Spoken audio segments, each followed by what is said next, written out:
Assalamualaikum warahmatullahi wabarakatuh. Berjumpa kembali bersama Mimin di Pawon Misteri Official. Semoga kita semua selalu mendapat pelindungan Allah Subhanahu wa Ta'ala ya, diberikan nikmat sehat walafiat serta dimudahkan segala urusannya. Amin ya robbal alamin. Nah, untuk kali ini Mimin akan melanjutkan cerita yang sebelumnya. Cerita tentang susuk berkarat. Seperti apa akhir dari ceritanya? Mari kita mulai.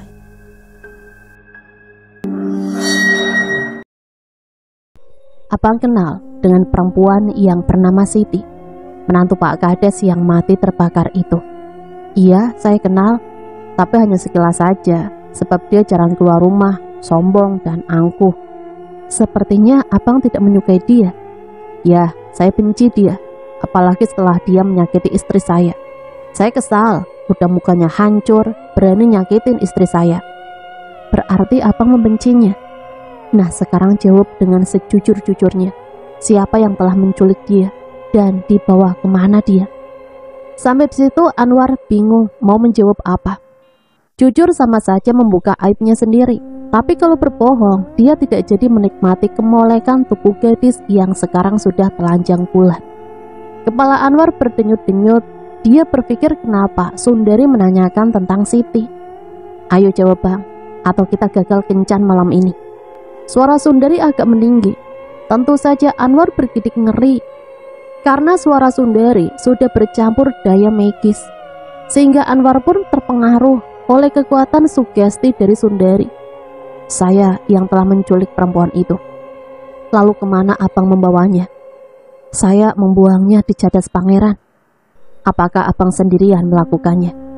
Tidak, saya bersama teman saya. Siapa nama teman abang? Rohman, dia juga tetangga satu kampung. Oh, jadi kalian berdua yang membuang si Siti itu. Terima kasih atas kejujuran abang. Dengan begitu, aku merasa lega karena sudah tahu motif apa yang terjadi dari hilangnya Siti. Sekarang kita lanjutkan permainan kita yang tadi tertunda, kata Sundari sembari kembali merebahkan tubuhnya. Anwar bernafsu untuk segera beradegan panas, tanpa ia sadari kalau kuku-kuku jari tangan Sundari sudah semakin meruncing bagi sebuah cakar yang siap mencapik.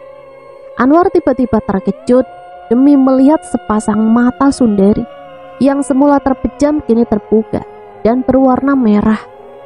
Belum hilang rasa terkejutnya, kini punggungnya terasa ditusuk dengan mata pisau yang jumlahnya lebih dari satu. Anwar menjerit seketika. Dia berusaha bangkit dari atas tubuh Sundari, namun belum juga tubuhnya turun. Cakar Sundari sudah mencapik wajahnya. Kini Anwar sudah tergeletak pada lantai, namun dia masih limbung.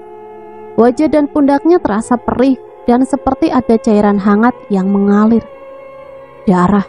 Anwar mulai panik, dan lebih panik lagi setelah dia mengamati kalau gadis di hadapannya bukanlah Sundari yang cantik, melainkan wajah Siti yang hancur dan meneteskan lendir. Kamu Siti, kamu masih hidup. Kata-kata Anwar terputus-putus. Seperti yang kamu lihat, aku masih hidup karena aku belum mau mati sebelum dapat melampiaskan dendamku terhadap orang yang seperti kamu dan temanmu. Jangan Siti, jangan bunuh saya, ampuni saya mohon. Ampun kamu bilang, kamu tidak tahu rasanya kulit yang gosong terkelupas, bagaimana rasanya menahan sakit dan perihnya, dan kamu tidak tahu betapa tersiksanya aku ditekuk tubuhku dan dimasukkan ke dalam karung. Betapa menderitanya aku saat tubuhku kalian lempar ke dalam jurang, dan betapa aku mengharapkan kematian segera datang menjemputku. Tapi takdir berkata lain. Aku tidak boleh mati sebelum membalas semua perbuatan kamu dan temanmu, juga orang-orang yang telah menghina aku. Sundari tertawa panjang bagi kuntilanak. Kemudian dia memegang kepala Anwar yang sudah lemas terkena cakaran kuku Sundari yang mengandung racun. Lalu kedua tangan Sundari dengan sekuat tenaga memutar kepala itu hingga ke belakang. Anwar tak sempat berteriak lagi Kepalanya kini sudah terkulai dengan wajah menghadap ke belakang. Malam semakin larut, Sundari segera memakai kembali pakaiannya yang tadi sudah ia tanggalkan. Juga merapikan rambutnya yang acak-acakan. Setelah melihat ke sekelilingnya terasa aman, maka dia pun segera meninggalkan tempat itu. Beruntung sampai di rumah Ibu Ida masih terlelap dalam tidurnya. Pagi-pagi harinya, kabar tentang penemuan mayat di bekas gudang depo kereta api membuat gempar kampung ini. Terlebih lagi ternyata mayat itu adalah warga mereka sendiri, yaitu Anwar. Istri Anwar menangis histeris demi melihat kondisi mayat suaminya yang rusak, bahkan kepalanya terpuntir ke belakang. Spontan warga menerka-nerka siapa atau binatang apa yang telah membunuh Anwar, sebab mereka melihat banyak bekas luka cakaran. Tapi binatang apa? Ini kan di kota, mana ada binatang buas? Kata salah seorang warga. Iya juga sih, tapi kalau dibunuh orang juga nggak ada tanda-tanda bekas pukulan atau apa kek? Ya kalau aku pikir pasti dibunuh orang. Cuma yang aku nggak ngerti nih, kenapa si Anwar bisa ada di depo sana? Apa mungkin dia datang ke sana itu karena memang udah janjian buat duel? Dan berbagai kemungkinan kini menjadi teka-teki bagi warga desa itu. Tunggu. Kalau ngomong soal duel, itu kan kemungkinannya Anwar duel dengan Ramli. Kan waktu itu juga mereka berantem, sampai akhirnya si Ramli pergi dari desa, kampung kita. Kata salah seorang anak muda, akhirnya ikut memberikan kesimpulannya. Nah benar tuh, aku juga menduga begitu. Cuma masalahnya, Anwar itu gak bakalan berani kalau sama si Ramli. Kamu kan tahu Ramli itu anak apa. Dan Ramli itu kayak apa? Dia bukan cemen kayak kita-kita ini. Dia juga suka nekat orangnya. Jadi siapa kira-kira yang membunuh Anwar? Pertanyaan mereka semua patah karena apa yang mereka duga kurang kuat untuk jadi alasan. Mereka lupa kalau sebenarnya ada yang ganjil dari sosok Sundari. Jika saja mereka mau mengamati wajah gadis itu dengan wajah Siti, tentu pertanyaan mereka akan terjawab. Namun mereka menitik beratkan pada kondisi di mana mayat Anwar ditemukan, sehingga tak seorang pun akan menyangka kalau seorang Sundari akan sudi menginjakkan kaki pada tempat kosong seperti itu. Dan pada akhirnya mereka mencari-cari siapa orang yang paling nekat dengan Anwar. Orang yang paling dekat dengan Anwar tentu saja Rohman. Tapi apa mungkin dia menaruh dendam pada Anwar? Dan apa motifnya? Tidak. Itu tidak mungkin, karena Rohman termasuk lelaki pendiam dan cenderung jarang bergaul. Berarti asumsi warga belum bisa mengarah kepada siapapun. Jika mereka mengaitkan hubungan Anwar dengan Sundari, juga tidak mungkin. Walaupun istri Anwar sempat mencurigai gadis itu, tapi warga tetap tidak bisa menerimanya. Karena gadis secantik Sundari tak mungkin jatuh cinta kepada lelaki yang sudah mempunyai anak istri seperti Anwar. Dan akhirnya ada juga yang berpendapat kalau kematian Anwar bisa jadi akibat ulah Ramli yang merasa telah disingkirkan dari kampung itu setelah keributan yang dia lakukan terhadap Anwar. Sementara itu di tempat parkir, Ramli bersama dua temannya yang sudah ia taklukkan sedang menikmati kopi sambil mengawasi kendaraan yang terparkir.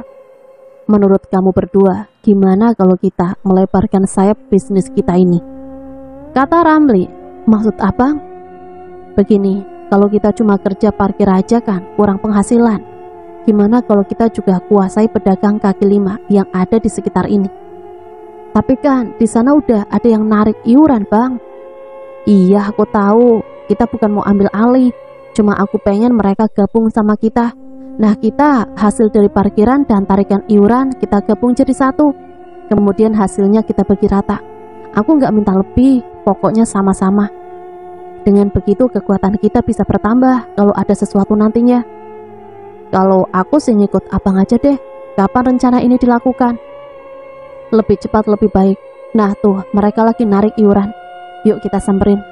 Kamu jaga parkiran aja Cil, kata Ramli pada teman satunya. Singkat cerita usulan Ramli ditolak oleh penjaga pasar. Tapi seperti biasa mereka melakukan perkelahian. Dan perkelahian seperti biasanya dimenangkan oleh Ramli. Setelah itu mereka pun merayakan keberhasilan mereka dalam merebut lahan iuran pedagang. 3 gelas kopi dan setumpuk gorengan mereka nikmati sambil mengawasi parkiran di sebuah hutan di bawah jurang Cadas Pangeran. Suasana pagi itu terasa amat damai. Matahari baru saja bangkit dari peraduannya. Angin bertiup semilir menyejukkan. Suara nyanyian burung kicau menambah keasrian lembah itu. Sundari menuruni bebatuan untuk sampai ke sebuah sungai kecil. Dia merasa tubuhnya teramat letih setelah bertempur hebat melayani Gentapati. Pergumulan yang memakan waktu hampir semalaman membuat rambut Sundari terlihat kusut. Berkali-kali dia menggerak-gerakkan tubuhnya hingga bergemeletuk setiap sendinya. Kemudian ia mulai melucuti pakaiannya satu persatu sampai telanjang bulat. Tangannya mulai menyentuh air sungai yang terasa masih dingin. Barulah dia mencelupkan tubuhnya hingga berendam untuk menyegarkan kembali gairahnya yang telah terkuras habis semalaman. Sambil bermain air, Sundari pun bermain dengan alam pikirannya. Dia ingat Ramli, adik iparnya yang menghilang entah kemana. Di mata Sundari, Ramli adalah seorang anak muda yang punya jiwa pemimpin. Dia juga lugas dalam pergaulannya dengan sesama teman. Dia berani bertindak membela siapapun jika menurutnya benar. Sosok Ramli memang berbeda dengan sikap kakaknya, Caraka, yang lebih banyak merongrong keluarga dan cenderung manja. Dan sifatnya yang berlebihan itulah yang telah mengakhiri hidup diri sendirinya dan keluarganya. Dalam hatinya ia ingin mencari keberadaan adik iparnya itu, karena dia juga yang menyebabkan Ramli harus meninggalkan kampungnya. Kasihan kamu adikku. Ibu bidan sempat menanyakan kabar Sundari yang katanya mau menengok saudaranya di kampung. Padahal Ibu Ida tahu kalau Sundari sudah tak punya siapa-siapa lagi. Aku masih ada kenalan kok Bu, dia tinggal di sekitar Cadas Pangeran. Aku mencoba menemui dia. Barangkali dia ada kerjaan buat aku. Sundari menjawab sekenanya saja. Kerja? Kamu mau kerja anakku? Jangan, kamu tak usah kerja. Ingat anakku, ibu sudah semakin tua dan hanya sebatang kara, sama seperti kamu. Ibu takut menjelang hari tua nanti tak ada seorang pun yang peduli pada ibu. Hanya kamu satu-satunya harapan ibu. Hanya kamu yang ibu miliki. Ibu mohon padamu anakku, tinggallah di sini untuk selamanya. Ibu akan memberikan semua yang ibu miliki. Ibu, aku tidak pernah meninggalkan ibu, karena ibu adalah satu-satunya orang yang peduli dengan aku. Sundari memeluk tubuh ibu bidan yang nampak semakin tua. Orang tua itu pun balas mendekap gadis itu dan membelai rambutnya. Malam itu Ramli belum juga tertidur. Dia masih duduk sambil minum kopi di teras rumah kontrakannya yang sempit. Sesekali dia memainkan asap rokoknya membentuk bulatan-bulatan kecil. Pikirannya menerawang jauh, melampaui masa-masa di mana dia hidup tenang sebagai anak seorang kepala desa. Dia begitu dihargai dan menjadi kebanggaan teman-teman seusianya. Dia juga yang selalu dijadikan andalan dalam setiap keributan antar kelompok pemuda kampung. Karena memang Ramli termasuk anak muda yang bersikap arogan. Namun terkadang dia juga dicap sebagai biang kerok kampung, sebab sikapnya yang keras dan selalu egois. Tiba-tiba dia teringat akan kakak iparnya yang telah sekian lama tidak pernah ada kabarnya. Ramli merenungi nasib buruk yang telah menimpa satu-satunya keluarga terakhir yang ia miliki. Entah kenapa malam ini dia begitu merindukan sosok seorang kakak yang berhati lembut. Namun sayangnya dia hidup terkurung dalam ketidakberdayaan, karena dia memiliki suami yang tak bisa memberikan kebahagiaan padanya. Ramli seperti merasa ada perasaan lain yang tiba-tiba menyeruak, merobek kenangan lamanya. Dia ingin mencari keberadaan Siti, tapi dia tak tahu kemana harus melangkahkan kakinya untuk mencari jejak perempuan itu. Dan hanya satu orang yang masih menganggap keberadaan Ramli, yaitu Bidan Ida. Selebihnya tak seorang pun yang mengharapkan keberadaan pemuda itu. Keesokan harinya, sore itu Ramli menyusuri jalan kecil di kampungnya. Dia sengaja menempuh jalan, atau lebih tepatnya gang-gang kecil, untuk mencegah bertemu dengan teman-teman lamanya. Dia tahu kalau kini teman-temannya tak lagi peduli dengannya. Untuk terlihat tak terlalu mencolok, dia mengenakan topi yang hampir menutupi sebagian wajahnya. Setelah melewati beberapa kelokan, akhirnya dia sampai di depan rumah Bidan Ida. Kebetulan Bidan Ida tengah duduk di ruang tamu, sehingga begitu melihat ada orang yang datang, dia segera menyambutnya. Betapa terkejutnya Ibu Ida melihat siapa yang datang. "Ramli?" tanya Ibu Ida, seperti tak percaya melihat pemuda di hadapannya yang ternyata Ramli. "Iya Ibu, saya sudah lama enggak melihat Ibu," balas Ramli sambil mencium tangan Ibu Ida.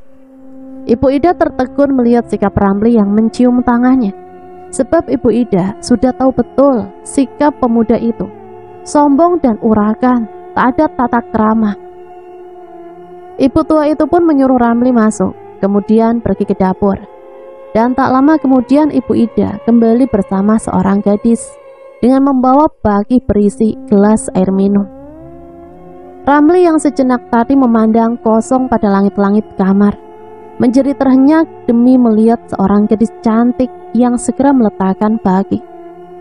Mata Ramli tak berkedip memandangi wajah gadis di hadapannya yang tersenyum manis kepadanya. "Apa kabar adikku?" Gadis itu menyapa dengan lembut. Dia menghampiri Ramli dan memeluk pemuda itu. Ramli semakin kikuh. Dia tak bisa berpikir lebih jauh selain bertanya-tanya siapa gadis itu. "Kamu lupa sama aku, Ramli. Aku kakak ipar kamu. Coba perhatikan baik-baik," ucap gadis yang tak lain adalah Sundari atau Siti. Ramli memandangi wajah Sundari dengan pandangan tak percaya kalau dia adalah kakak iparnya. Melihat kecanggungan Ramli, Ibu Ida pun mendekati mereka. "Ramli, semula ibu juga tidak percaya pada saat Siti datang setelah pergi begitu lama. Sebab secara medis tak mungkin wajah dan tubuh Siti yang telah terkelupas bisa kembali utuh, bahkan lebih sempurna dari sebelumnya. Namun ibu menjadi yakin setelah merasakan secara batin. Ibu merasa begitu dekat dengan Siti, apalagi setelah melihat tanda lahir yang terdapat pada bagian punggungnya. Dan sifat Siti pun sama seperti dulu, ringan tangan dan selalu mau bekerja." Ibu Ida menjelaskan panjang lebar tentang Siti. "Jadi dia benar kakak aku?" tanya Ramli kemudian membalas pelukan Sundari. Ibu Ida pun menjadi terharu. Dia langsung menghambur memeluk keduanya. Bukan hanya Ibu Ida yang terharu sampai menitikkan air mata, demikian pula dengan Sundari. Berkali-kali pula ia mengusap air matanya dengan punggung telapak tangannya. Melihat itu Ramli yang semula hanya bingung kini merasakan hal yang sama. Walau dia seorang lelaki kuat dan tahan uji, tapi tetap saja Ramli juga manusia yang masih punya hati dan perasaan.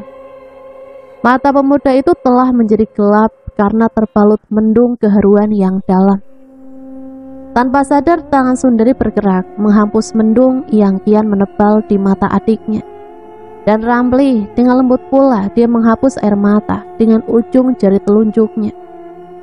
Melihat hal itu hati Ibu Ida semakin terenyuh. Betapa malangnya anak-anak itu. Dia juga ingat akan nasibnya menjelang usianya yang semakin senja. Karena dia pun kini bisa dibilang hidup sebatang kara. Karena anak gadisnya yang sematawayang itu kini ikut bersama suami yang bertugas sebagai tenaga medis di Kalimantan.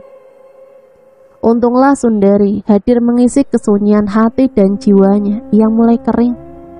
Andaikan Ramli juga bisa tinggal bersamanya, tapi itu tidak mungkin karena dia tahu kalau anak itu sudah tidak lagi disukai oleh warga sekitar kampung ini. Namun Ibu Ida menangkap sesuatu yang ganjil pada kedua orang muda yang dulu terikat sebagai kakak dan adik ipar. Ibu Ida merasa ada pandangan berbeda dalam tatapan mata keduanya. "Ya, semoga saja firasatku itu benar," kata suara hati Ibu Ida.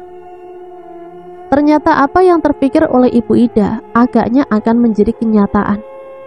Sundari memandang wajah Ramli dengan sayu. Dia sama sekali tak mau melepaskan pelukannya dari tubuh adik iparnya itu. Begitupun dengan Ramli, tubuhnya yang berperawakan atletis itu sepertinya tak rela kalau melepaskan pelukan tangannya di tubuh Sundari. Memang kata hati lebih indah dari kata yang terucap dari lidah. Mereka tengah merasakan itu. Teramat banyak pertanyaan yang terlintas dalam benak mereka berdua. Namun tak satu pun yang dapat terucap dengan lidah yang biasanya pintar merangkai kata. Lidah mereka keluh untuk berucap, untuk mengungkapkan sebaris kata. Sebaris kata yang begitu mudah diucapkan saat kita tak memiliki rasa. Namun sebatas kata itu akan tersekat di tenggorokan dan menjadi batu-batu kecil yang sebenarnya tak mereka inginkan. Sundari menutup mulutnya yang pura-pura batuk dan terlepas dari pelukan Anwar. Ibu Ida hanya tersenyum melihat anak-anak muda yang mungkin akan menjadi bagian dari hari-harinya. Kak Siti, waktu kakak pergi, aku sempat kepikiran buat nyariin kakak. Tapi kemana? Dan aku juga sampai menghajar Anwar karena dia sudah meremehkan dan menghina kakak. Aku juga baru tahu kalau Anwar sudah meninggal. Kata Ramli membuat hati Sundari semakin berbunga-bunga karena ternyata dia masih memiliki orang yang mau memperhatikannya. Tapi ada keinginan yang lebih dari sekedar perhatian, entah apa itu namanya. Aku akan tetap tinggal bersama ibu karena hanya ibu yang telah merawat aku hingga aku selamat. Dan aku akan menemani ibu menjalani hari tuanya. Balas Sundari dengan mata yang masih berkaca-kaca. Iya kak, jagalah Ibu Ida, anggaplah seperti orang tua sendiri. Bukan begitu ya Ibu Ida, ucap Ramli mengalihkan pandangannya kepada Ibu Ida. Sebenarnya Ramli tak kuasa berlama-lama menatap wajah Sundari yang begitu sempurna. Terbesit dalam hatinya tentang pertanyaan. Bagaimana mungkin wajah Siti yang sehancur itu bisa menjadi secantik itu? Namun pertanyaan itu tak perlu ia lontarkan. Bukankah nanti akan menjadi bumerang bagi dirinya sendiri? Ramli tak ingin pertemuan ini akan berakhir buruk. Nak Ramli, Sundari, kalian tetaplah di sini. Ibu akan melayani pasien yang sepertinya akan melahirkan. Kata Ibu Ida melihat seorang ibu hamil yang diiringi suaminya. Melahirkan? Tiba-tiba pikiran Sundari teringat pada anaknya yang baru berusia 8 bulan. Bayi yang montok dan tengah lucu-lucunya itu. Ah tidak, Sundari tak sanggup mengingat semua itu. Namun bayangan saat dia mengambil dan menggendong bayinya saat api telah membakar pakaian hingga dia dan bayinya diselimuti api yang berkobar. Dan Sundari ingat saat tak ada jalan lain untuk keluar dari kepulan api selain melompat keluar dari jendela kamarnya yang berada di lantai 2, masih membekas dalam ingatannya. Sundari tiba-tiba menggeleng-gelengkan kepalanya, berusaha mengusir bayangan-bayangan yang membuat hidupnya menjadi gelap. Kak, kakak nggak apa-apa kan? Tanya Ramli yang melihat Sundari bersikap aneh. Aku nggak apa-apa, aku hanya ingat pada anakku. Jawab Sundari matanya berkaca-kaca. Ramli berjongkok di depan Sundari dan dia menghapus air matanya dengan jari telunjuknya. Aku juga kehilangan dia kak, tapi ini sudah takdir. Semoga nanti kakak cepat mendapat penggantinya. Ucap Ramli membuat Sundari memandangi wajah adik iparnya itu. Kamu sudah punya pacar? Tiba-tiba Sundari mengalihkan pertanyaannya. Ramli terdiam, dia memandangi wajah kakak iparnya lalu menggeleng. Aku belum sempat berpikir ke sana kak. Bagaimana mungkin aku bisa membahagiakan seorang wanita kalau hidup aku aja masih berantakan? Dan mereka pun saling bertukar cerita tentang nasib mereka yang telah terbuang dari kehidupan mereka yang dulu. Andai kita bisa hidup bersama seperti dulu lagi. Ucap itu meluncur begitu saja dari bibir Sundari yang membuat Ramli terpana, diam tak mengerti. Itu tidak mungkin kak, kecuali kita menikah, maka kita bisa hidup bersama. Jawab Ramli asal tanpa arah. dan tentu saja membuat Sundari terkejut. Menikah? Balas Sundari mengulangi kata-kata Ramli. Maksudku. Ramli termakan kata-katanya sendiri hingga ia menjadi gugup. Mulai genit deh adikku ini, emang kamu mau barang bekas kakak kamu? Jawab Sundari berseloroh. Ternyata ucapan Ramli tadi dapat mencairkan kebekuan suasana hati mereka. Asal hati kakak bukan, tetap hati yang dulu. Lah, emang ada hati yang bekas? Ramli hanya tersenyum. Dia sendiri merasa bodoh dengan ucapannya. Wah, kelihatannya anak-anak ibu sudah mulai bisa tertawa lagi. Ibu jadi senang dan rasanya ibu nggak mau kehilangan kalian. Tanpa sepengetahuan mereka, Ibu Ida sudah berada di ruangan itu. Ya ini loh Bu, adik aku ini udah belajar merayu aku. Baguslah, berarti ibu tidak akan kehilangan kalian berdua bila kalian dipersatukan kembali. Ah ibu, balas Sundari dengan wajah tersipu malu. Aku jadi malu, lanjutnya, namun senyumannya tetap mengembang. Tentu saja aku akan tetap di sini, karena semua dendam dan sakit hatiku ada di sini, kata Sundari dalam hati.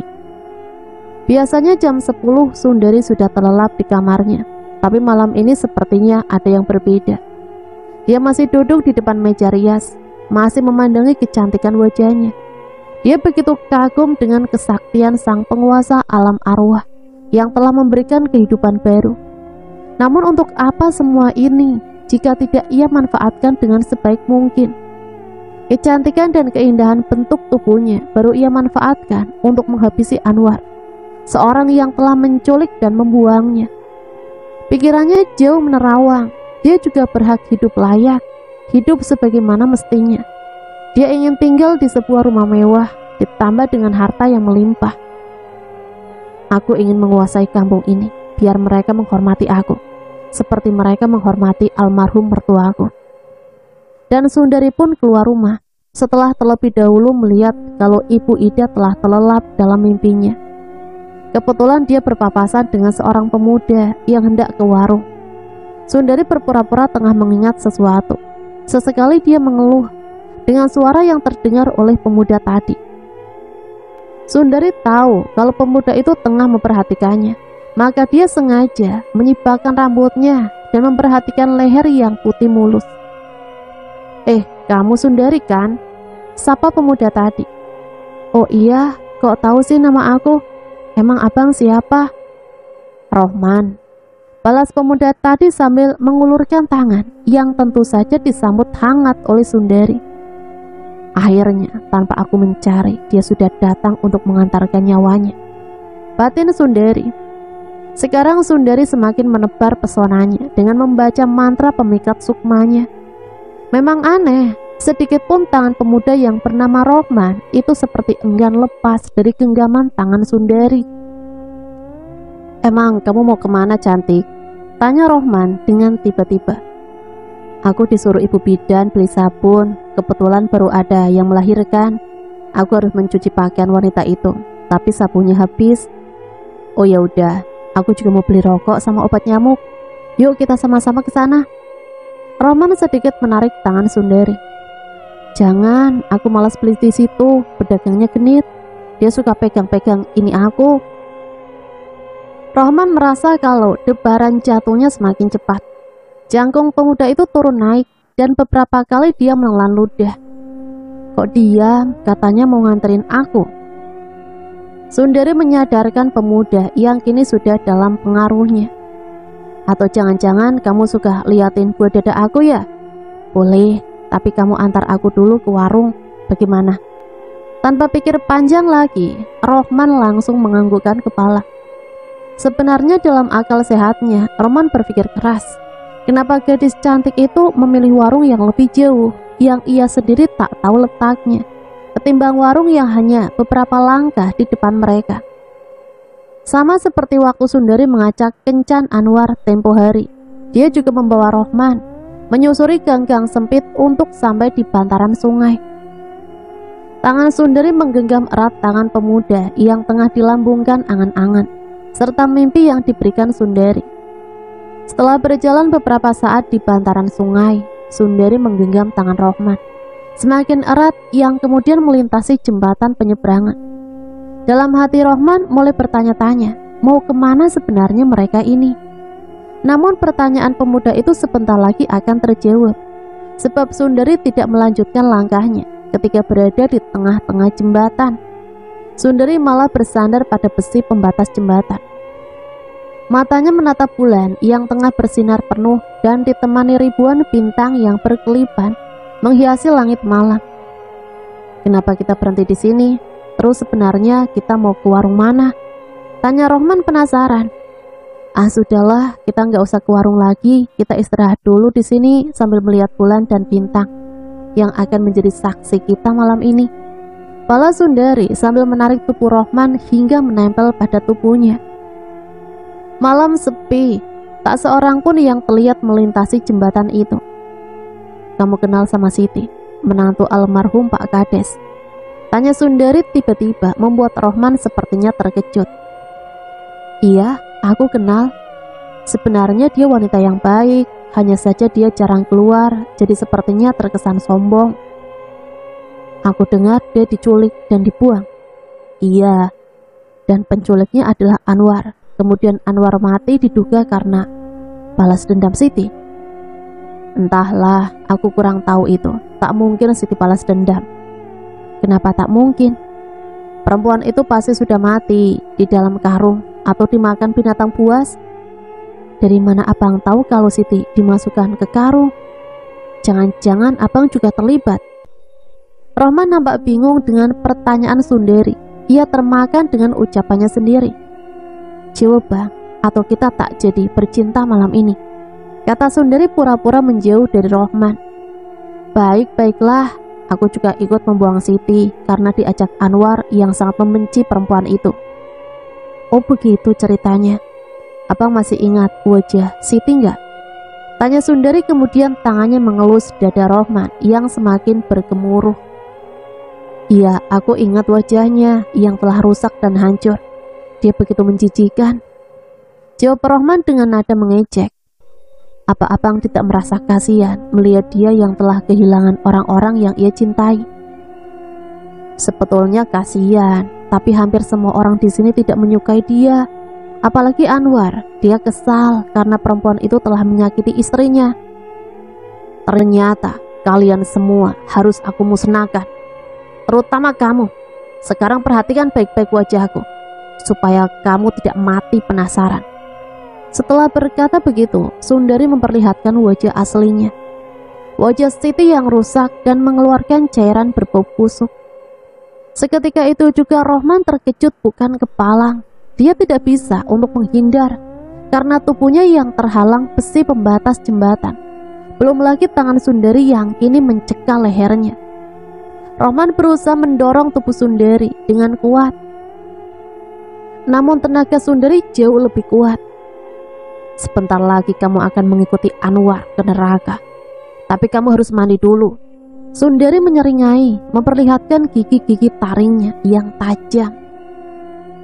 Tidak, jangan bunuh aku.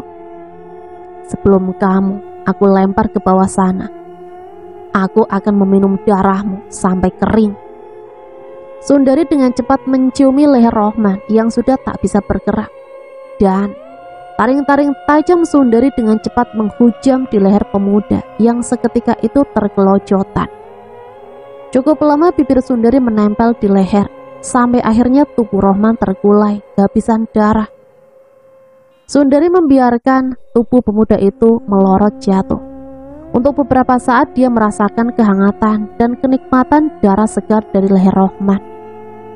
Setelah itu dia mengangkat tubuh pemuda malang itu dan melemparkannya ke bawah. Tubuh Rohman melayang sesaat, kemudian jatuh ke arus sungai yang malam itu agak deras. Sundari menikmati pemandangan yang menurutnya indah, menikmati jasad Rohman yang timbul tenggelam terbawa arus sungai yang semakin lama semakin jauh dan menghilang dalam aliran sungai yang berkelok. Sundari memandang ke langit, menatap bulan yang ikut tersenyum seperti senyum bibir Sundari yang masih menyisakan darah segar. Kemudian sambil tertawa panjang, dia pun dengan cepat meninggalkan tempat itu.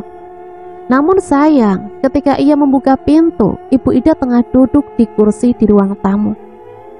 Sejenak Sundari tertegun, dia harus mencari alasan agar perempuan tua itu tidak menaruh curiga padanya. Ibu, kenapa ibu belum tidur? Ujar Sundari berpura-pura heran. Ibu tadi terbangun dan melihat pintu kamar kamu terbuka. Ibu lihat, ternyata kamu gak ada.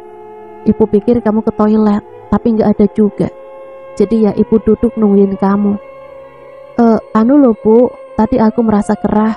Jadi ya aku keluar cari angin, dan sekarang aku ngantuk. Yuk Bu, tidur lagi. Tunggu, kamu sebenarnya dari mana? Coba lihat mulut kamu, belepotan gitu. Merah lagi seperti darah. Sundari baru sadar, dia belum sempat membersihkan darah Rohman dari mulutnya. Oh iya Bu, tadi aku habis makan bakso, saking enaknya aku jadi jilatin saus itu Bu. Ya udah Bu, aku mau bersihin mulut dulu. Sundari cepat meninggalkan Ibu Ida dan bergegas pergi ke toilet. Dan benar juga apa yang dikatakan ibu. Ketika ia memandang dirinya dalam cermin, dia melihat darah yang belum mengering di sudut-sudut bibirnya. Dan mulai saat itu, Sundari harus lebih waspada lagi. Sebelum melancarkan aksi balas dendamnya, dia tak boleh gegabah lagi dan jangan sampai Ibu Ida bertambah curiga padanya. 3 hari kemudian, barulah berita tentang penemuan mayat yang mengambang di muara. Keadaan mayat sudah membusuk dan berbau menyengat, menggegerkan kampung di mana Sundari tinggal. Memang sejak hilangnya Rohman, warga setempat mulai mencari-cari. Mereka menanyakan kepada semua teman-teman dekat Rohman. Namun tak seorang pun yang datang memberikan informasi keberadaan pemuda itu. Dan seperti pada kematian Anwar, warga pun mulai menerka penyebab kematian Rohman. Mereka mulai mengaitkan kalau ini juga adalah bagian balas dendam. Tentu saja kepada siapa lagi tudingan itu ditunjukkan kalau bukan kepada Ramli. Sebab bisa jadi Ramli memang sudah merencanakan ini semua. Kalau sama Anwar itu mungkin juga, sebab mereka berdua pernah bentrok. Tapi kalau Rohman, menurut aku sih nggak mungkin mereka berdua nggak pernah ada masalah kok. Bahkan sampai Ramli keluar dari kampung kita, Rohman nggak pernah menyimpan rasa antipati pada Ramli. Akhirnya Gayus memulai memberikan pendapatnya. Gayus memang teman paling akrab bagi Ramli. Dia bisa dibilang tangan kiri Ramli. Sebab antara Ramli dan Gayus hampir memiliki perangai yang sama. Begini, ini pendapat aku ya. Masalah kamu-kamu pada percaya atau enggak, itu terserah. Selama ini kita hanya mencurigai dan menuding Ramli sebagai pelaku teror ini. Kita telah melupakan seseorang yang paling sakit hati kepada kita. Seorang pemuda yang bernama Rinto mulai ikut nimbrung. Siapa menurut kamu? Siti. Kita semua mengira kalau Siti sudah mati dan entah berada di mana. Kepergian atau hilangnya perempuan itu pun kita nggak tahu. Nah, ada kemungkinan kalau dia masih hidup dan ada di sekitar kita. Di sekitar kita? Berarti dia dekat dengan kita? Atau malah dia berada di kampung kita? Masuk akal. Dan mungkin dia ada di sini. Argumen itu mendapat tanggapan serius dari warga. Mereka mulai mencoba berandai-andai, meraba-raba tentang di mana keberadaan perempuan yang pernah mereka singkirkan dari kehidupan mereka. Siti kini menjadi momok bagi warga sekitar. Terlebih lagi bagi mereka yang pernah berurusan dengannya. Sementara itu di tempat parkir, Ramli tengah duduk di trotoar, mengawasi kendaraan yang terparkir di lahan yang telah ia kuasai. Pikirannya jauh menerawang. Dia membayangkan akan kecantikan wajah kakak iparnya, Sundari. Bagaimana mungkin wajah yang hancur bisa berubah sedemikian cantik? Bahkan hampir tak seorang pun menyangka kalau Sundari adalah Siti. Apa mungkin dia memakai susuk yang dapat merubah wajah seseorang dalam sekejap? Bila demikian bisa jadi Sundarilah orang yang telah menghabisi kedua orang temannya. Ramli sempat bergidik ngeri jika itu kemungkinannya. Dan kemungkinan terburuknya, Sundari tidak akan berhenti menebar teror. Ramli tersenyum sendiri, sebab sakit hatinya yang belum ia lampiaskan ternyata sudah ada yang mendahuluinya. Saat dia tengah melamun, di seberang jalan nampak seorang pemuda yang ia kenal sebagai temannya, yang sempat mengusir dirinya dari kampung tempat tinggalnya. Timbul niatan dalam hati Ramli untuk memberi pelajaran pada pemuda yang tengah menawar buah itu. Ramli menepuk bau Cipeng yang duduk di sampingnya. "Peng, ada mangsa buat kamu." "Mana?" "Tuh, anak yang lagi beli buah. Dia itu teman aku yang udah ngusir aku dari kampung." "Terus maksud kamu gimana?" "Kerjain, tapi di tempat yang sepi. Jangan bilang kamu disuruh aku, paham? Bikin dia babak belur. Caca juga nggak apa-apa. Kamu ajak teman satu orang aja, pura-pura kamu malak dia." Dari kejauhan Ramli menyaksikan pertarungan yang tak seimbang. Dia melihat Jenny sudah tak berdaya menjadi bulan-bulanan Cipeng dan temannya. Ramli tersenyum puas melihat tubuh Jenny yang sudah tak berdaya. Pemuda itu meraung keras menahan rasa sakit karena tulang kakinya telah dibuat patah. Beberapa orang kemudian membantu menggotong pemuda itu ke sebuah angkot yang dibawa ke rumah sakit. Kalau Sundari bisa, mengapa aku tidak? Ramli berkata dengan dirinya sendiri. Warga semakin resah. Teror kematian belum juga reda. Kini warga, terutama pemuda-pemuda kampung itu mulai resah. Dan sebagian pemuda sudah mulai yakin kalau pelaku penganiayaan itu adalah ulah Ramli. Namun sebagian lagi tetap menolak anggapan itu. Karena mereka selama ini belum pernah bertemu dengan Ramli sejak dia tersingkir dari kampung itu. Kita jangan gegabah dan terburu-buru menuduh Ramli. Kita nggak punya bukti. Bahkan menurut si Jenny, dia dikeroyok gara-gara melawan saat dipalak. Nah, gimana kita bisa menuduh dia? Darto yang semula hanya diam, kini ikut buka pendapatnya. Sementara itu ayahnya Rohman, yang notabene sebagai jawara kampung, juga tengah berunding bersama orang-orang yang dianggap sepuh. Saya masih penasaran soal kematian anak saya. Kok dia bisa mati dan ditemukan di muara? Kalau ada yang menganggap Rohman bunuh diri, itu nggak mungkin. Sebab saya sebagai orang tuanya tahu betul kalau dia baik-baik saja dan nggak punya masalah. Kata ayahnya Rohman berapi-api. Tanpa mereka sadari seorang wanita muda turut mendengarkan obrolan mereka. Wanita itu adalah Romlah, istri dari almarhum Anwar. Maaf lupa, saya ikut memberikan masukan sedikit mengingat suami saya meninggal secara tragis pula. Suami saya pernah kesal dengan Siti waktu perempuan itu mendorong saya sampai jatuh di warung. Suami saya sempat bilang kalau dia akan membuang perempuan itu. Saya juga mendengar kalau dia bisik-bisik sama Rohman. Cuma saya nggak tahu kemana mereka membawa Siti. Dan disinilah mereka mulai menemukan titik meski belum terang. Namun mereka bisa mengembangkan dengan bertanya. Barangkali ada yang pernah mendengar rencana mereka. Di luar dugaan, seorang anak kecil ikut nyeletuk obrolan orang-orang tua itu. Dia adik Rohman yang paling kecil. "Adik tahu kemana Bang Rohman dan Bang Anwar membawa Mbak Siti?" kata bocah lelaki yang baru berumur 10 tahunan. "Kamu tahu dari mana?" tanya ayahnya yang juga orang tua Rohman. "Dari Bang Rohman sama Bang Anwar, mereka bisik-bisik, tapi adik sempat dengar." "Kemana mereka membawa Siti?" "Cadas." "Cadas apa itu?" "Ah, adik lupa." "Mungkin maksudnya cadas pangeran." Seorang anak muda dengan cepat memotong. "Nah, itu betul, cadas pangeran." Anak kecil itu berseru. "Tapi tempat itu jauh dari sini. Dengan apa mereka membawa perempuan itu?" "Kalau soal itu nggak penting. Mereka bisa menyewa mobil atau apalah. Sekarang bagaimana cara kita menyelidiki perempuan itu untuk memastikan apakah dia masih hidup atau sudah mati?"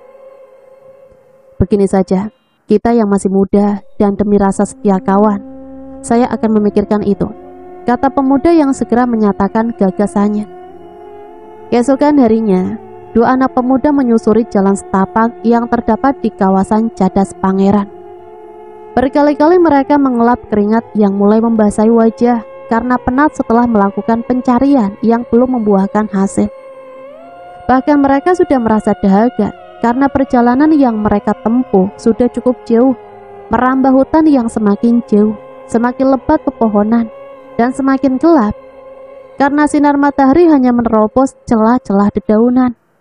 Akhirnya mereka memutuskan untuk beristirahat sejenak, sambil berharap menemukan aliran air untuk mereka minum, sebab persediaan air yang mereka bawa telah habis.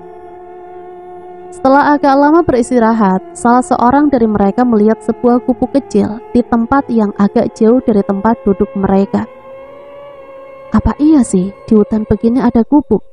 Jangan-jangan itu tempat hantu, kata temannya sambil mengucek-ngucek matanya karena mengantuk. Ah, pikiran kamu ngawur aja. Mana ada hantu bikin rumah, paling juga tempat orang biasa cari buruan. Yuk kita ke sana. Siapa tahu orangnya baik, kita minta minum, kalau boleh makan sekalian. Iya betul, siapa tahu itu tempat persembunyian Siti. Setelah mereka semakin dekat, kini terdengar suara seorang wanita tengah bersenandung menyanyikan sebuah kidung berbahasa Sunda. Syair tembang yang dinyanyikan wanita itu begitu penuh penghayatan. Pelan namun menyimpan sesuatu yang membuat bulu kuduk kedua pemuda itu bergidik. Mereka melangkah sambil berjinjit agar tak menimbulkan suara. Kemudian mereka mengintip dari celah dinding yang terbuat dari anyaman bambu. Di dalam sana seorang wanita cantik tengah duduk di atas hamparan tikar yang terbuat dari pandan. Wanita itu tengah menjahit selembar kain berwarna merah.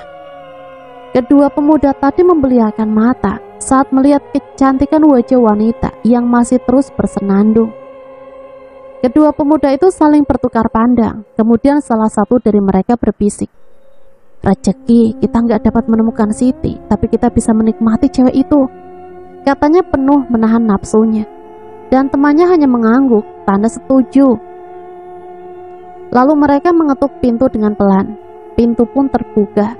Seorang wanita yang tak lain adalah Nyi Yunda keluar sambil tersenyum penuh arti. "Oh, ada tamu, silakan masuk." Nyi Yunda mempersilahkan mereka untuk duduk di atas tikar. Lalu ia ke dalam membawa 2 gelas air untuk tamunya minum. "Kami mencari seorang wanita yang kabarnya 2 tahun yang lalu dibuang di tempat ini, tapi kami tidak tahu tepatnya di mana." "Oh, siapa nama wanita itu? Sebab aku juga pernah melihat wanita dengan wajah luka parah." "Namanya Siti, wajahnya rusak karena korban kebakaran." "Lalu kenapa kalian baru mencarinya sekarang? Apakah kalian ingin membawanya pulang?" "Tidak, ada dugaan kalau dia masih hidup dan dia melakukan balas dendam. Jadi kami ingin memastikan apakah dia masih hidup atau sudah mati." "Oh begitu, menurut aku wajar kalau dia balas dendam. Sakit hatinya karena aku juga seperti dia. Tapi mana mungkin wanita secantik kamu mereka buang. Mungkin mereka sudah gila." "Berarti kalian juga gila." "Apa maksud kamu?" "Coba perhatikan baik-baik wajahku ini." Setelah berkata demikian, Nyi Yunda memperlihatkan wajahnya yang rusak. Betapa terkejutnya kedua pemuda tersebut demi melihat wajah wanita yang kini nampak menakutkan. Salah seorang dari mereka, pemuda yang berada agak di belakang, segera beringsut mundur. Dia melihat temannya sudah berada dalam posisi yang berbahaya. Dia juga bingung mau melakukan apa. "Nah, kamu akan menikmati tubuhku yang mulus ini nanti, setelah aku mencongkel kedua biji matamu. Karena mata kamu telah membuat nafsumu untuk memperdayai aku." Wajah Nyi Yunda yang buruk semakin buruk dan membuat pemuda di hadapannya gemetaran. Melihat kuku-kuku jari wanita itu yang terus memanjang dan runcing laksana mata pisau. Pemuda itu berniat untuk melepaskan diri dari pelukan Nyi Yunda. Namun, dengan cepat Nyi Yunda menancapkan kuku-kukunya pada kedua kelopak mata pemuda itu. Darah menyembur seketika dari kedua kelopak matanya yang bolong. Nyi Yunda tertawa puas sambil memperlihatkan 2 biji mata kepada pemuda yang sudah di ambang pintu. Beruntung pemuda itu masih memiliki tenaga untuk segera kabur. Dia berlari sambil berteriak histeris meminta tolong. Namun tak ada seorang pun yang mendengar teriakannya, karena memang tak seorang pun yang berani memasuki kawasan itu. Pemuda yang ternyata bernama Jajang itu baru tiba di rumah setelah tengah malam. Dia belum bisa menjawab pertanyaan dari ibunya. Kelihatannya dia masih tegang mengingat peristiwa yang mengerikan. Baru setelah sang ibu memberikan segelas air teh hangat, dia baru bisa berbicara dengan terputus-putus. "Kamu ini sebenarnya kenapa, Jang? Seperti orang habis melihat hantu saja," kata ibunya, memperhatikan wajah anaknya yang seakan menyimpan rasa ketakutan yang amat sangat. "Jamil, Bu, Jamil." "Iya, ada apa dengan Jamil?" "Matanya, Tenang, Jang. Kenapa dengan mata Jamil?" Matanya telah dicukil. Aku." Dan dengan terbata-bata Jajang menceritakan kejadian yang baru saja menimpa sahabatnya. Ibunya hanya terpaku, terdiam bisu, seakan terbawa oleh suasana yang dialami anak dan temannya. Selanjutnya kabar bahwa Siti masih hidup dan melakukan balas dendamnya. Bukan hanya warga saja yang resah. Namun di sisi lain, Sundari malah tersenyum puas. Dia tak menyangka kalau Nyi Yunda telah membantu membalaskan dendam kesumatnya. "Terima kasih, Nyai," kata Sundari dalam hati. Ibu Ida yang sudah mulai menaruh kecurigaan terhadap anak angkatnya, Sundari, berpura-pura ingin tidur karena merasa lelah setelah bekerja melayani pasien sehari penuh. Pendengarannya ia pertajam. Kalau Sundari keluar rumah seperti malam itu, ternyata dugaan Ibu Ida benar. Sundari membuka pintu orang tua itu dan melihatnya telah tertidur nyenyak. Lewat pintu belakang rumah, Sundari keluar, kemudian dia melangkah perlahan menuju rumah istri almarhum Anwar. Menurutnya perempuan beranak satu itulah yang menjadi penyebab dirinya dibuang oleh suaminya, yaitu Anwar. Jarak rumah perempuan itu dengan rumah bidan hanya berselang beberapa rumah saja. Dan beruntung saat itu tak seorang pun yang melihatnya. Kebetulan ibu beranak satu itu ada di luar rumah. Dia tengah merenung seorang diri. "Selamat malam, sayang," sapa Sundari dengan nada mengejek. Wanita itu memandang tamu yang tak diundangnya. "Mau apa kamu kesini?" tanyanya penuh selidik. "Sekedar mau tahu aja bagaimana perasaan seorang wanita setelah ditinggal suaminya. Saya itu curiga kalau Bang Anwar meninggal karena perbuatan kamu." "Aku? Bagaimana kamu bisa berpikir sampai ke arah sana? Sedangkan aku bukan siapa-siapanya Anwar." "Tapi kamu telah sengaja merayu Anwar sehingga dia tergila-gila sama kamu." "Ya, kamu benar. Aku merayu dia agar dia mau menuruti perintahku. Karena dia yang telah membuang seseorang. Kamu ingat, Siti." "Siti, kenapa kamu tanya tentang perempuan itu?" "Karena dia adalah aku." "Tidak, kamu bukan Siti. Siti sudah mati." "Siti belum mati. Coba kamu perhatikan baik-baik." Istri almarhum Anwar tersebut terbeliak. Di hadapannya kini bukan lagi Sundari, wanita cantik, namun wajah itu berubah secara mengerikan. Seluruh wajahnya terkelupas dan bau busuk dari nanah yang keluar dari luka-luka di wajah Sundari. "Siti, tidak, pergi kamu." "Tolong, ada setan! Tolong, ada setan!" Ternyata teriakan itu sempat didengar beberapa orang pria yang segera mendatangi tempat itu. Sebelum gigi-gigi tajam Siti atau Sundari menghujam leher perempuan tadi, seseorang mencekal lengan Siti. Namun dia menjadi terkejut setelah melihat wajah Siti. Siti menyeringai dengan sekuat tenaga. Dia berniat menghempaskan pemuda yang mencekalnya.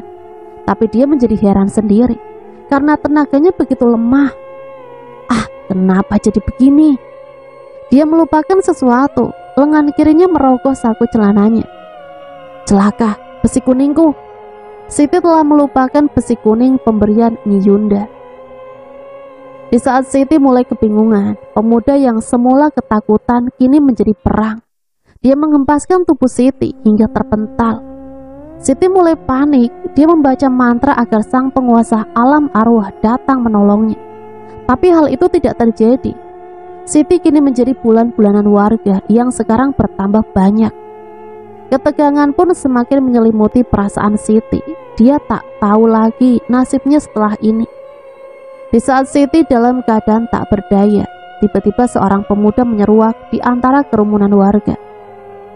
"Berhenti, ternyata kamu semua pengecut. Beraninya cuma sama cewek. Apa kalian gak punya rasa kasihan melihat cewek yang sudah tak berdaya?" Semua mata terbelalak lebar setelah tahu siapa yang berbicara. Ramli, ucap Siti lemah. Pemuda yang ternyata Ramli segera membangunkan Siti yang telah meringkuk di tanah. "Ayo, siapa di antara kamu-kamu pada yang merasa jagoan? Nih Ramli, gak bakal mundur sejengkal pun demi menolong dia. Kamu-kamu pada gak punya hati. Ayo cepat, siapa yang mau ngadepin aku?" Tak seorang pun dari mereka yang mau melayani kemarahan Ramli. Karena tak ada yang mencegahnya, akhirnya Ramli segera membawa Siti.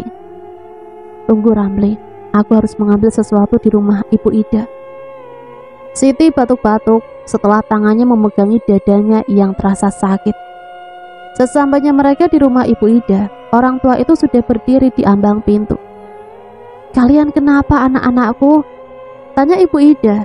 Dia terlihat cemas sambil ikut membimbing Siti. Ibu Ida memandangi wajah Siti yang nampak ketakutan. Kemudian orang tua itu pun mengambil air hangat yang telah dicampuri antibiotik. "Siti telah dikeroyok warga, Bu. Kebetulan saya berniat mau nengok ibu dan dia." "Saran ibu, sudahi dendam di hatimu. Hiduplah dengan damai bersama ibu. Dan ibu akan semakin bahagia karena mendapat kabar bahwa anak mantu dan cucu ibu akan pulang. Rumah ini akan semakin ramai dengan kehadiran kalian," ucap Ibu Ida dengan wajah ceria. "Iya Bu," jawab Siti lirih.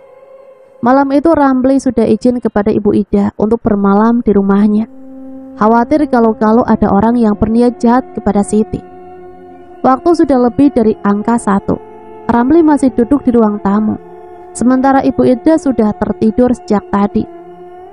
"Ramli, adikku, aku berterima kasih karena kamu telah menolongku."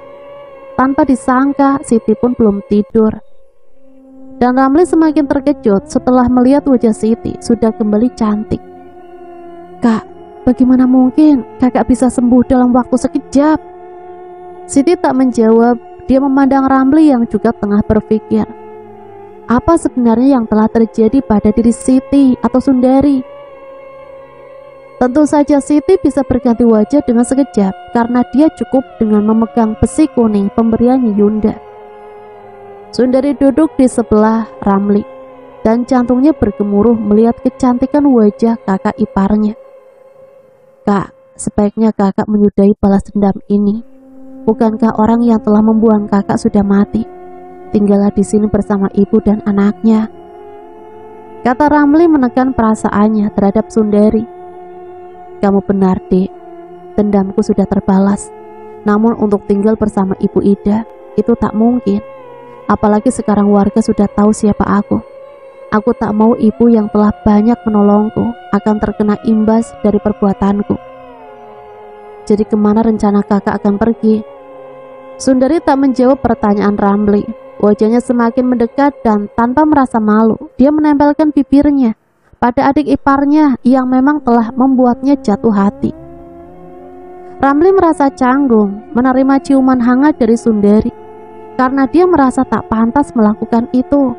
Dia merasa begitu menghormati Sundari sebagai kakak iparnya. Namun di sisi lain, Ramli juga manusia normal dan wajar kalau di dalam jiwanya berkobar api dan hasrat kelelakiannya. Tiba-tiba suara ibu bidan mengejutkan mereka dan sontak keduanya melepaskan pelukannya masing-masing. Ibu, aku kira ibu sudah tidur." Singkat cerita, tiba-tiba angin seketika tertiup cukup kencang sehingga membuat jendela yang semula tertutup menjadi terbuka. Dan pintu pun berderit membuka dengan sendirinya. Seorang pemuda tampan tampak berdiri di ambang pintu. Tubuh pemuda itu terlihat diselimuti cahaya keputihan. Pemuda tampan dengan penampilan layaknya seorang pangeran. Dia memandangi mereka yang ada di dalam. Sundari yang sudah tahu siapa pemuda itu segera menghampirinya. "Kakang Gentapati, ada apakah gerangan sehingga sampai menemui aku?" tanya Sundari yang langsung bergelayut di bau lelaki itu. "Apa kamu lupa kalau malam ini adalah saatnya untuk kita?" "Oh, tentu tidak. Hanya saja barusan aku mendapat halangan." "Apakah ada yang telah menyakiti kamu, anak manis?" "Tidak, kakang. Aku hanya lupa membawa sesuatu, sehingga aku tak bisa memanggil kakang untuk meminta pertolongan."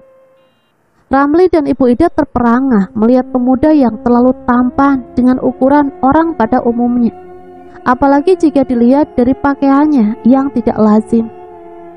Ibu Ida pun turut serta-merta menduga kalau pemuda itu bukan manusia biasa, apalagi datang pada malam hari. Ibu Ida lebih berpikir kalau pemuda itu adalah makhluk dari alam lain. Namun anehnya, dia bisa terlihat secara nyata. Namun Ramli berpikir lain, ternyata dirinya tak berarti apa-apa bagi Sundari. Terbukti kakak iparnya lebih mesra menyambut tamu yang tak diundang itu. Ada satu perasaan hampa dalam hatinya. Kemesraan yang baru saja ia nikmati harus sirna dalam sekejap. Maka dengan berat hati ia pun pamit kepada Ibu Ida. Dia tak bisa melihat kemesraan Sundari dengan pemuda yang kini masih memeluk Sundari. Pemuda tampan yang tak lain adalah sang penguasa alam arwah alias Gentapati, mengapit lengan Sundari, dan dalam sekejap mata mereka telah meninggalkan rumah Ibu Ida. Perempuan tua itu hanya menggeleng-gelengkan kepalanya, dan dia semakin yakin kalau pemuda tadi bukanlah manusia biasa. "Pantas saja kamu bisa secantik itu, anakku." Dan jauh di sana, di sebuah gubuk kecil di tengah hutan, dua orang wanita yang sama-sama cantik tengah berbicara dari hati ke hati. Mereka adalah Nyi Yunda dan Sundari, dua wanita malang yang merasa bernasib sama. Sama-sama tersingkir dari kehidupan yang sempurna sebagai manusia. Sama-sama hidup dalam keterasingan dan keterpaksaan mengubur impian mereka. "Sepertinya aku ingin hidup seperti Nyai, tenang dan damai di sini," ucap Sundari lirih. "Bukankah kamu ingin melampiaskan dendam kamu? Kalau menurut kata hatiku, mungkin belum semua aku lakukan. Tapi setelah aku pikir, semua sudah berakhir." "Kalau menurut kamu begitu, itu bagus. Aku sih senang mendengarnya. Tapi apakah kamu sanggup tinggal di tempat terpencil seperti ini?" "Bukankah aku sudah lama tinggal di sini? Namun yang jadi pikiranku, bagaimana aku bisa bebas dari Gentapati? Dia pasti selalu datang meminta jatah padaku. Tapi sejenak kedatanganmu di sini, Gentapati tak lagi menyentuhku. Dia tak pernah meminta jatah padaku. Atau barangkali Gentapati akan melupakan seseorang seperti aku. Kemudian dia lebih memilih kamu yang dianggapnya masih baru. Benarkah begitu, Nyai?" Kemudian kedua wanita itu terdiam. Mereka sama-sama berpikir tentang Gentapati. "Tapi tidak, aku tak mau melihat ada orang lain menjadi korban seperti aku dan Nyi Yunda," bisik hati Sundari. Di tempat lain, Ramli masih gelisah memikirkan sikap Sundari yang telah memilih pemuda tampan itu ketimbang dirinya. Dia mulai ragu akan kata-kata kakak iparnya. Dia juga ragu akan arti ciuman wanita yang akhir-akhir ini menjadi bagian dari mimpi dan harapannya. "Temui aku di hutan Cadas Pangeran." Kata-kata yang diucapkan Sundari masih terngiang jelas di telinganya. Cadas Pangeran?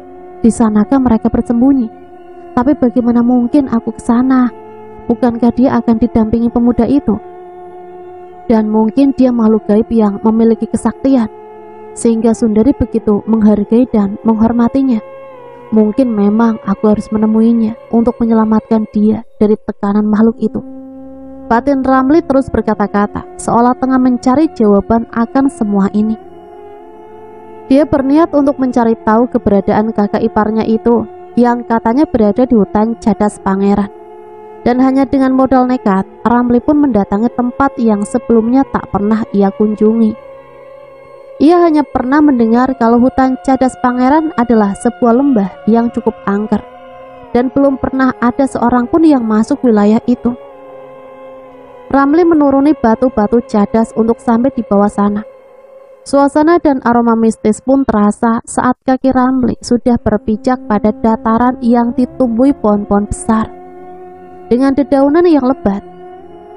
Beberapa kali ia duduk beristirahat karena lelah.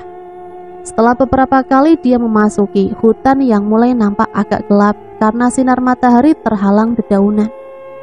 Dan setelah dia melangkah menyusuri tepian tebing, dari kejauhan dia melihat sebuah pondok atau bangunan kecil. Sejenak dia memperhatikan sekeliling bangunan tadi. Kalau-kalau ada pergerakan atau kehidupan di dalamnya. Namun ia terkejut melihat seorang wanita yang baru keluar dari gubuk tadi. Berkali-kali Ramli mengucek matanya. Dia seperti tak percaya melihat kecantikan wajah wanita yang berpakaian bak Dewi Hayangan. Dia tak lain adalah Nyi Yunda, wanita yang bernasib sama seperti Sundari, yang kini menjadi penghuni hutan Cadas Pangeran.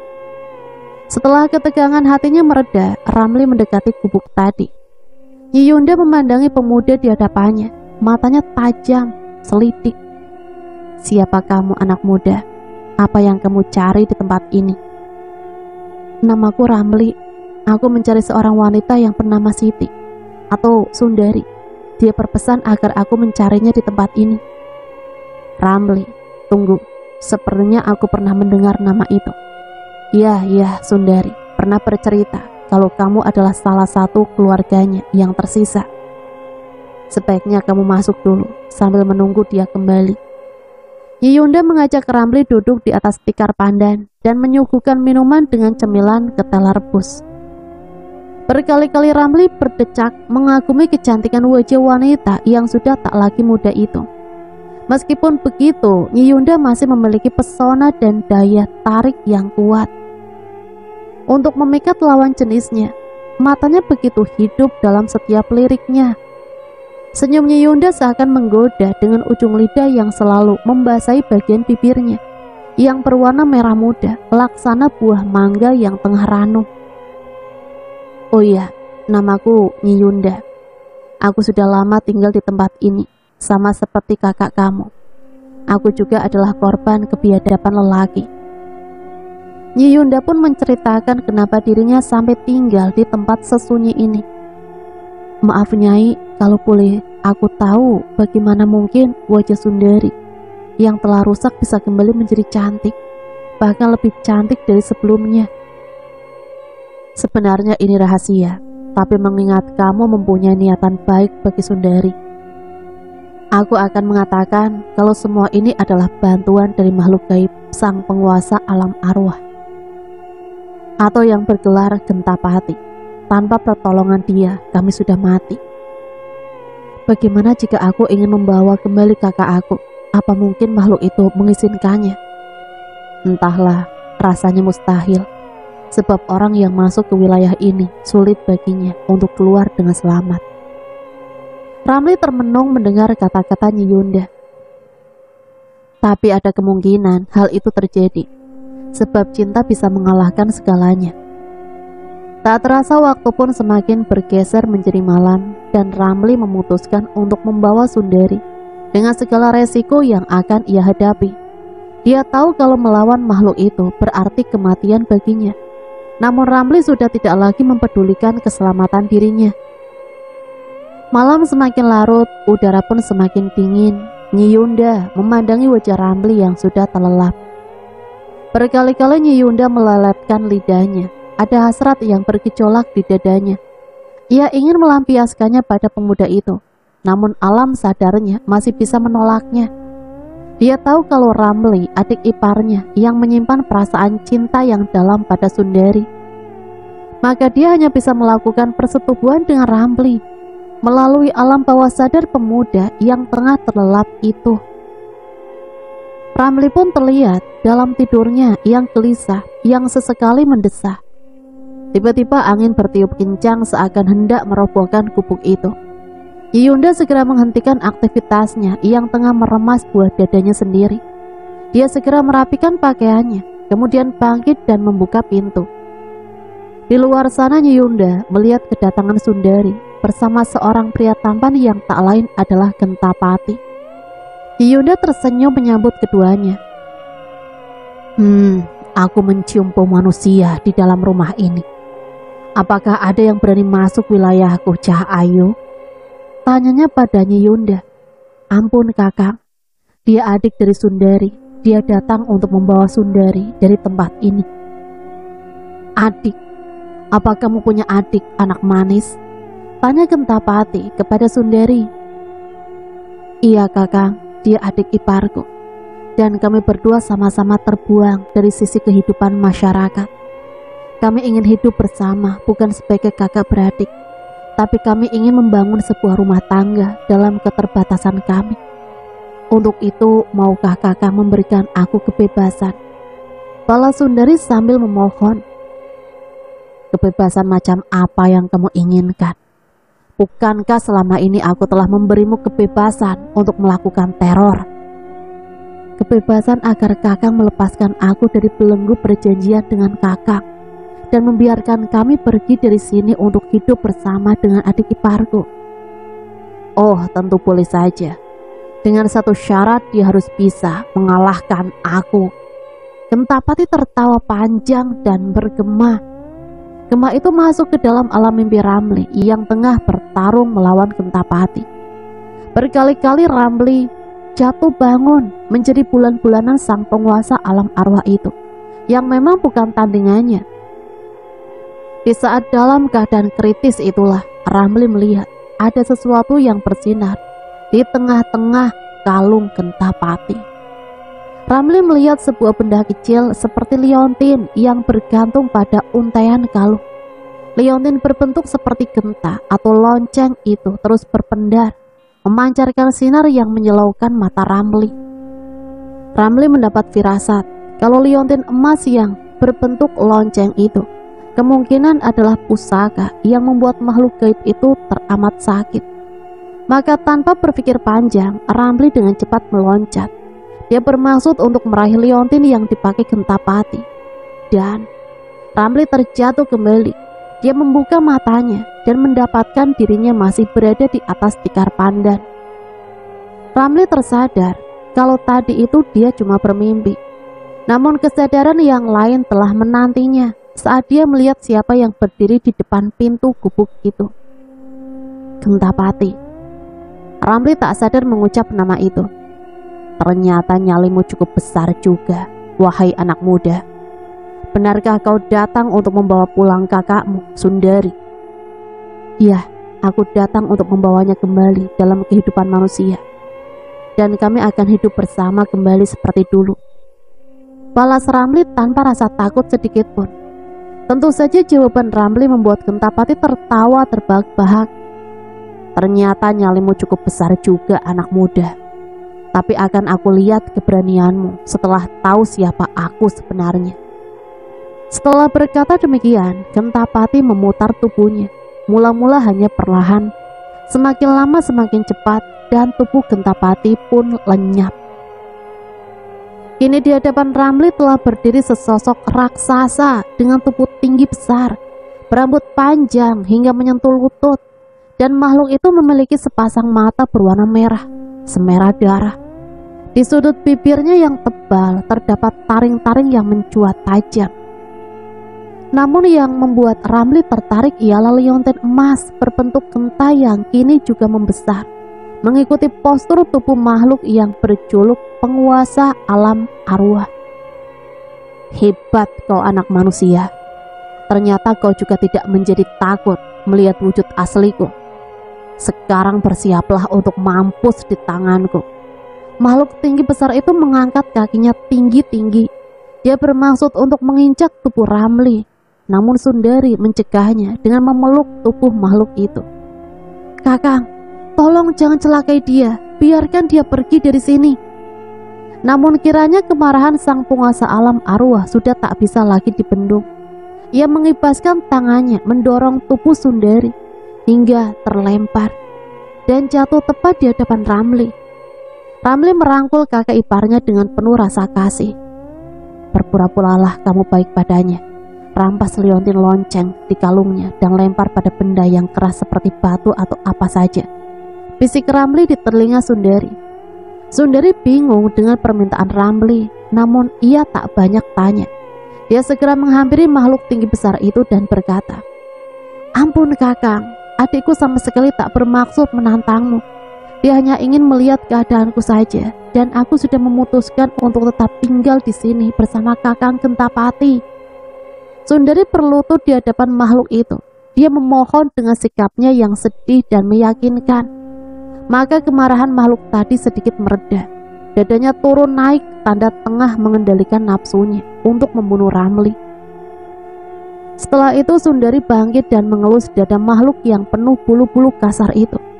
Perlahan wujud raksasa itu pun kembali menjelma sebagai Gentapati.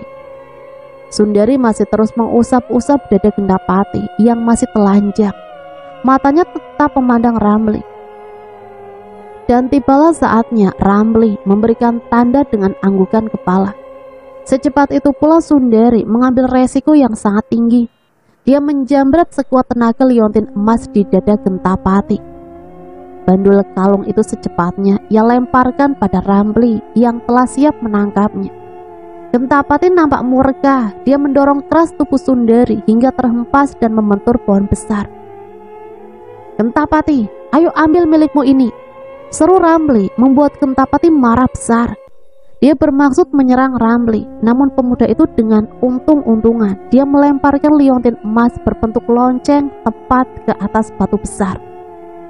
Seketika, sungguh di luar dugaan, benturan benda itu beradu dengan batu, dapat menimbulkan suara yang dahsyat.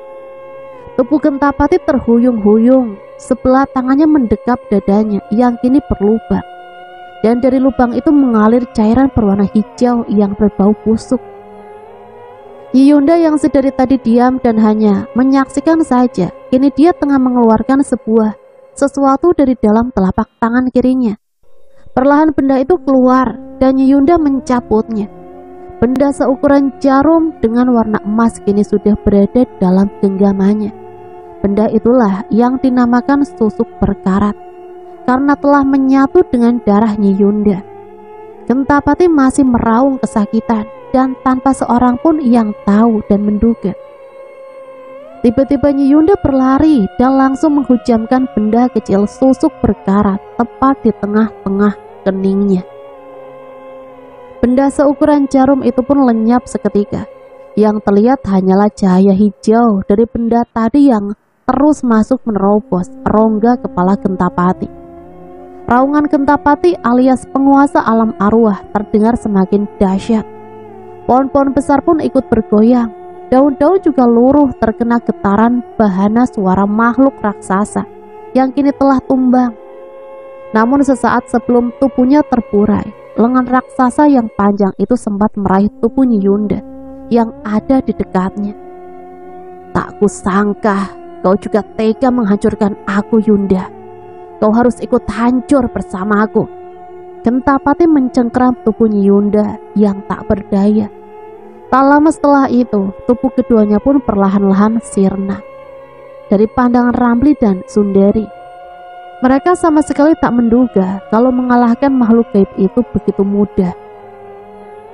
Ramli teringat kata-kata Cipeng yang berseloroh tentang arti sebuah julukan, yang ternyata benar menjadi kenyataan.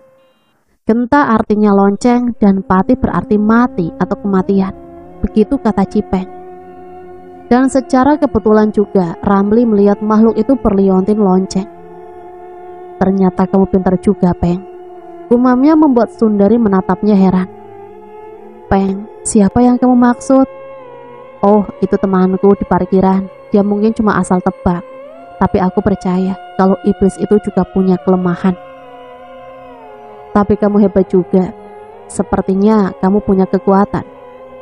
"Ya, aku punya kekuatan. Kekuatan cinta ternyata mampu mengalahkan segalanya." "Cinta?" tanya Sundari mengulang kata-kata Ramli.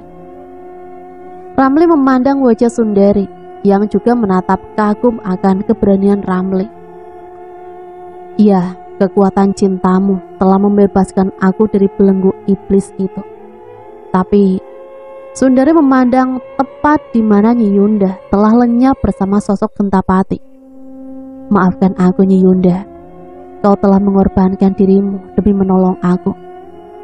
Malam semakin larut, ditambah gerimis kecil mulai turun. Ramli dan Sundari memandang alam hutan cadas pangeran yang semakin sunyi. Tak mungkin mereka pergi dalam cuaca yang kurang bersahabat. Tak ada pilihan lain kecuali mereka menginap di gubuk kecil sampai menunggu matahari esok pagi tiba. Nah teman-teman, ceritanya tamat sampai di sini. Semoga cerita ini bisa menemani hari-hari teman-teman semua ya. Sampai di sini Mimin pamit undur diri, mohon maaf apabila banyak salah kata. Akhirul kalam, wassalamualaikum warahmatullahi wabarakatuh.